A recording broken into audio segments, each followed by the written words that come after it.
Shalom Bapak Ibu Saudara yang dikasihi Tuhan.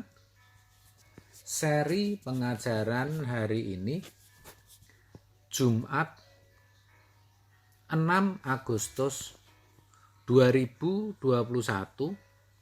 berjudul Sulitnya Injil Diberitakan. Sesulit-sulitnya hamba-hamba Tuhan sekarang ini dalam memberitakan Injil, masih belum sesulit Yesus.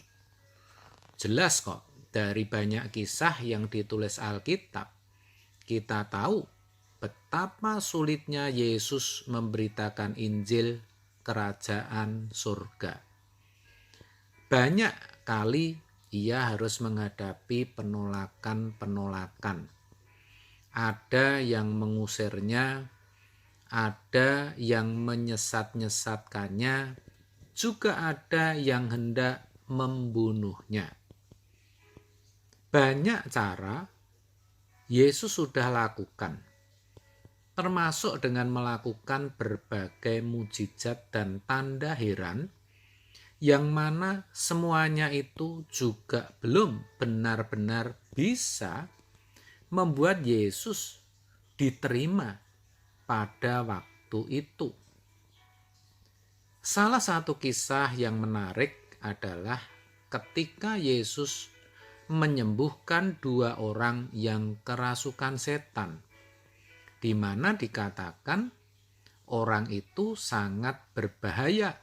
Artinya bisa jadi suka mengganggu, melukai orang, atau membahayakan nyawa orang lain, sehingga orang tidak berani melalui jalan itu. Hal ini dituliskan dalam Matius 8 ayat 28. Setibanya di seberang, yaitu di daerah orang Gadara, datanglah dari pekuburan 2 orang yang kerasukan setan menemui Yesus. Mereka sangat berbahaya sehingga tidak seorang pun yang berani melalui jalan itu. Tetapi ketika Yesus lewat dan bertemu dengan mereka, nah ini menarik saudara. Mereka, yaitu orang yang kerasukan roh jahat tadi, ketakutan, bahkan berkata serta memohon kepada Yesus agar diizinkan masuk ke dalam babi-babi yang ada di sana. Karena Yesus mengizinkan, maka keluarlah roh-roh jahat itu dari diri kedua orang itu, dan sembuhlah mereka. Harusnya ini membuat orang waktu itu lega, bukan? Bahkan harusnya mereka menjadi percaya kepada Yesus. Kan begitu, saudara? Orang yang kerasukan sembuh dan jalan di sana menjadi aman untuk dilalui. Memang berita itu jadi viral, saudara. Kenapa? Karena penjaga babi lari ke kota menceritakan apa yang dilihatnya dan apa yang terjadi atas babi-babi mereka, di mana semua masuk ke dalam danau dan mati di sana. Matius 8 ayat 32 sampai 33. Yesus berkata kepada mereka, "Pergilah." Lalu keluarlah mereka dan masuk ke dalam babi-babi itu. Maka terjunlah seluruh kawanan babi itu dari tepi jurang ke dalam danau dan mati di dalam air.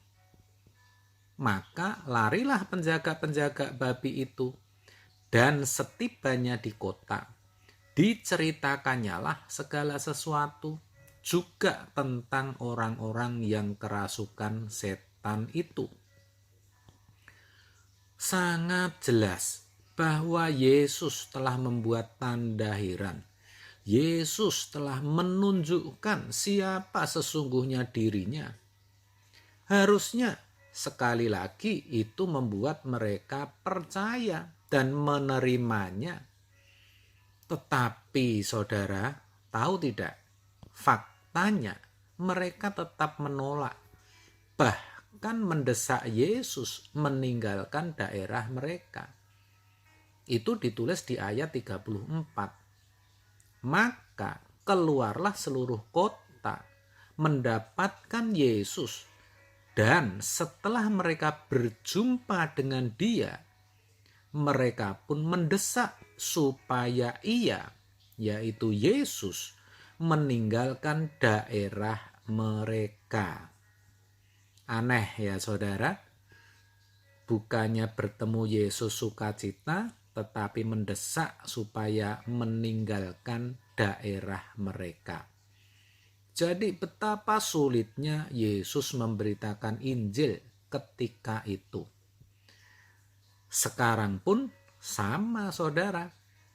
Ketika orang memberitakan Injil, khususnya Injil yang murni, yang fokusnya pada hidup kekal dan kerajaan surga, banyak mendapat penolakan, dianggap sesat, bahkan dianggap yang murni itu sebagai ajaran yang menyesatkan, karena sepertinya tidak menjanjikan kehidupan yang nyaman di bumi ini. Sedangkan sebaliknya, pengajaran yang tidak tepat atau yang tidak sesuai dengan yang diajarkan Yesus pada waktu itu, yang berisi motivasi agar bisa hidup berkelimpahan di dunia ini, bagaimana bisa mengalami kuasa dan mujizat Tuhan, dan pengajaran yang menekankan hal-hal lahiriah lainnya, malah bisa diterima, bahkan banyak dicari karena dianggap benar. Padahal semua itu duniawi, dan yang duniawi itu bukan berasal dari Tuhan, sebaliknya berasal dari dunia, dan itu membinasakan. 1 Yohanes 2 ayat 16.